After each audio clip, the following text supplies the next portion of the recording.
All right, down at the pond now. Water's looking a little murky today. Anyway, um, so we ended up in a rental that the realtor purchased as an investment, and it's a blessing. So what we ended up having is a gravel access road and a clearing of about 2 acres of the 20. Now, when I say clearing, um, we had the contractor come in and clear the trees, except for the large oaks and things like that. And I was able to cut most of the smaller oaks for barbecue and barbecue and so forth. Anyway, so we had the contractor do that, and that was about $7,000 between the gravel road and the clearing. And then we started working on the tool shed, and got some helpers to help on that as well, which was a blessing. The tool shed was built, and then we started on pier and beam for our little cottage. Now, we have a large rock ledge. I'll show you some photos. And the idea was to build our forever home in one spot on the rock ledge, and then off to the side we'll build a guest home, a little cottage guest home. While we were up there, the prices just skyrocketed. That was during the time when one sheet of OSB was like $70, $80. I told my wife, this is way different than when we built our little cottage in Texas. I mean, we built that for like $25,000, as I said. But I told her, I said, to build the same cottage, or even something more simplistic, and smaller, is going to cost like $70,000. That's right. Ciphered it all up. So we decided just to go for the smaller cottage, not the forever home, just go for the smaller cottage, get it built. That way we could have something to live in while we're out there. Then we could start working on the big one. Well, that didn't work out either.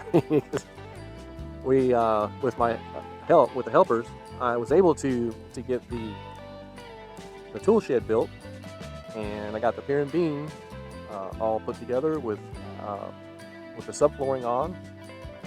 During that time, we just went through living expenses and so forth, and our funds were going down.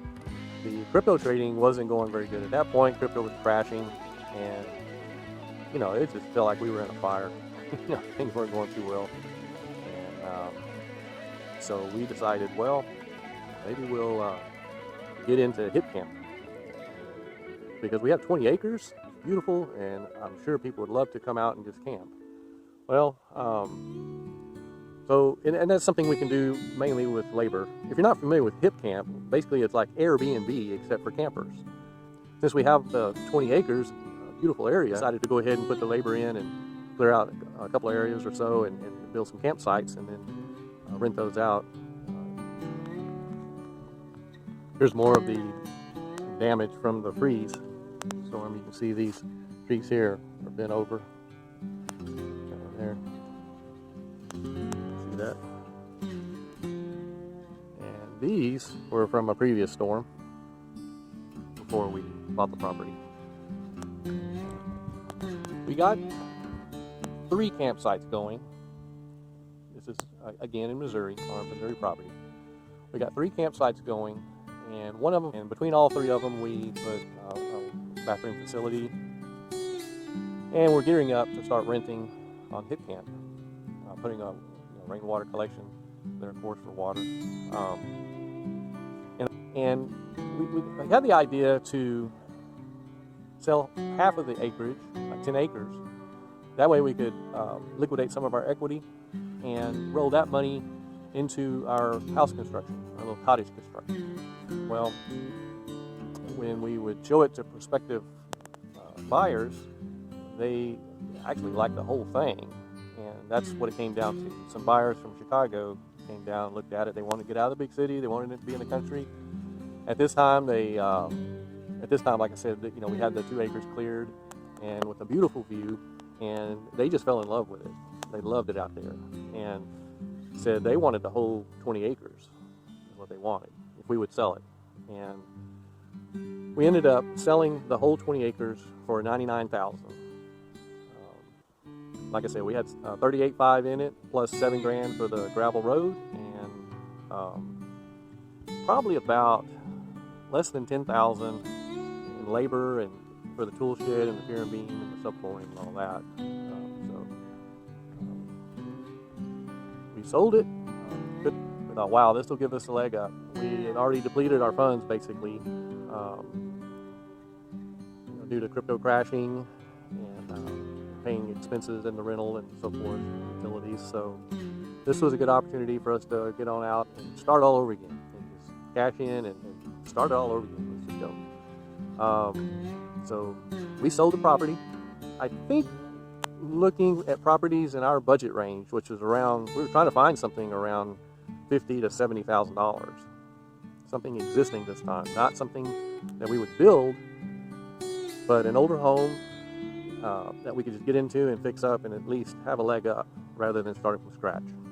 We learned our lesson from Missouri. That's just for us. Now for other people, there's great opportunities to build your own. But for us at this time, with lumber prices still a wee bit high, plus we're getting older, and lack of funds, we felt like let's just get something older that's livable, and then we'll go from there. So that made it hard because in that price range, everything was just falling over. I mean, a third of the properties had big holes in the roofs or foundational issues.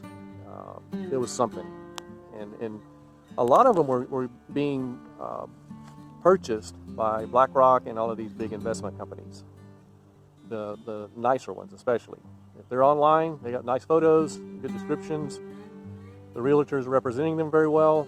They're gone literally within a week or two. They're not even on the market very long. And I was noticing some really nice properties, and by the time I would let Teresa know about them and we could call a realtor and get an appointment, they were already gone.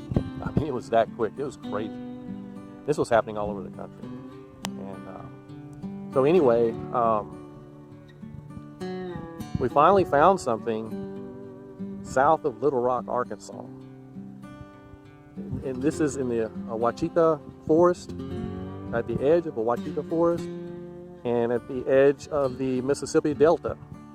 So it's a much lower elevation than where we were even in Texas, especially Missouri. But it's nice. And we found this place here that I'm on right now, walking around here. Back up here to the, back up here to the house. There's outbuildings, there's houses. Here's one of the outbuildings on our property. It's basically an old barn with a loft. You see the loft there.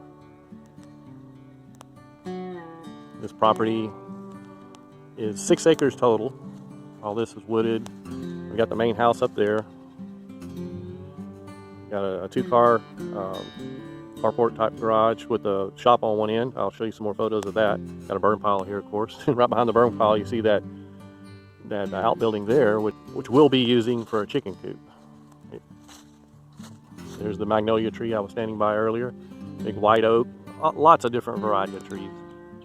And they're huge. Some of these trees are 60, 70 feet high.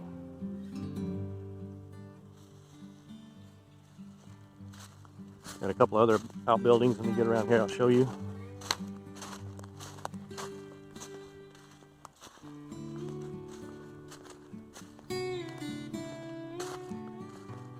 Got one here that's pretty much gone. It's just mainly just a roof left and another little outbuilding here, which my thinking was this would be a nice little covering here, clean all that out, use that for sheep. And then this little building here, got a little sliding door. My thinking here, not sure if pick up on this, but my thinking here is to make this into a processing area for sheep, deer, so forth, chickens. But what I'm thinking is putting like a shower pan right in this area, maybe a custom type shower pan. That way I can have water and hang the carcass right there and process, and then have this bench over there, put a stainless steel top on it or so forth.